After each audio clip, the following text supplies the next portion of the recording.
Good evening everyone, or magandang umaga na naman sa inyong lahat. So ngayon is 8:25 in the morning. So ang gawin ko ngayon is ikot-ikot ako dito sa bahay. Then isipan ko na mag-ano na lang, yung hanap ako ng mga gulay, o gulay ba tawag yun, magsiglings na lang ako. Kasi may nakita ko dito nga sili na katurok. Saan eh? Yan ang bunga ng mga sili din dito sa baba. Ito pa, dalawa, may laglag na bunga. Isura ni pagdukuan ng gulang na ta. Yan. So isisidlings ko ito. Then dito sa kabila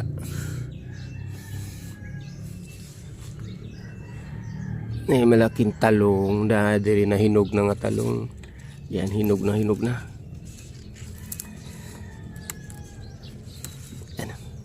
So itong eggplant or talong na nahinog na, ito ang gawin kong i-dry ko muna ito. Then after that isi-seedlings ko ito. Yan, maklaro ba? Yan, then taka itong sili na ito sa kamay ko. Yan, nahulog pa yun noon. Then balik na ako doon sa trabaho ko nga bonsai materials.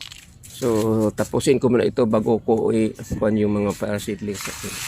So ito yung trabaho kong bonsai materials. Ito lang sana sa muna ngayon kasi mas madali.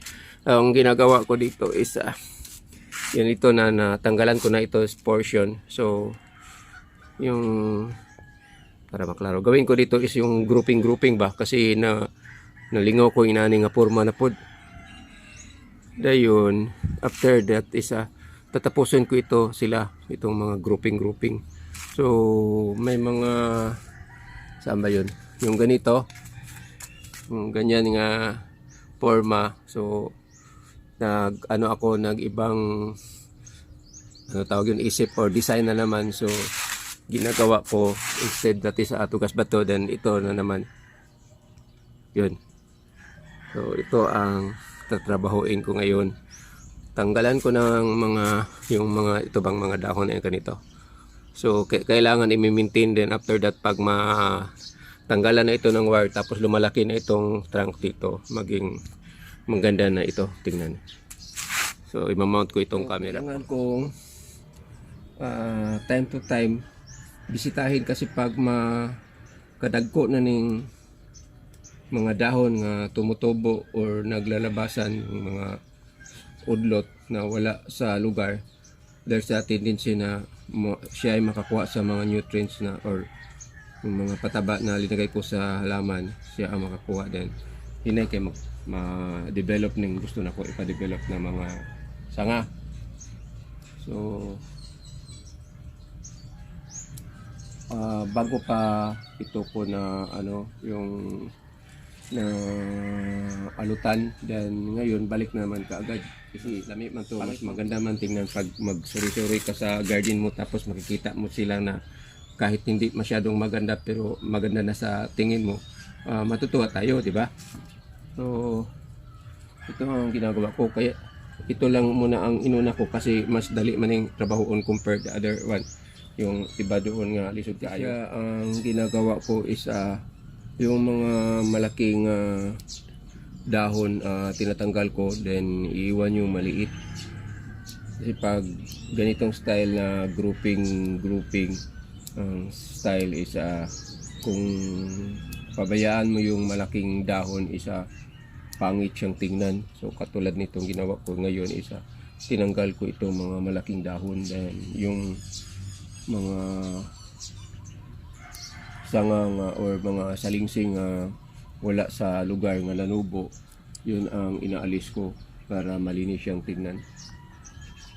So dito ngayon nga style na ito pong ginawa ko ngayon is na lang ito pag maintain. Then after pag yung mga sanga nito is hindi na bumalik sa dati niyang form, tatanggalin ko na itong mga wire and trimming na lang. So sa ngayon ang ginagawa ko, try ko makuha itong mga malaki na mga dahon para maiwan itong maliit, tapos maging maganda siyang tingnan. So I think tapos na ito, then balik ko na naman doon, tapos lagyan ko itong abono, then after a weeks na naman or several weeks, balik na naman gupit dito hanggang saan ito makararating. Ang tawag yun, saan ito makaabot. So minsan matamatahon tayo, kaya natay dili malutag apil ba, na siya. Same pa rin ang style ko, yung mga dahon grouping ko. So ganun pa rin ang gagawin ko nito is tanggalan yung mga sumusulpot ng mga salingsing na hindi dapat. Tapos yung mga dahon nga malaki,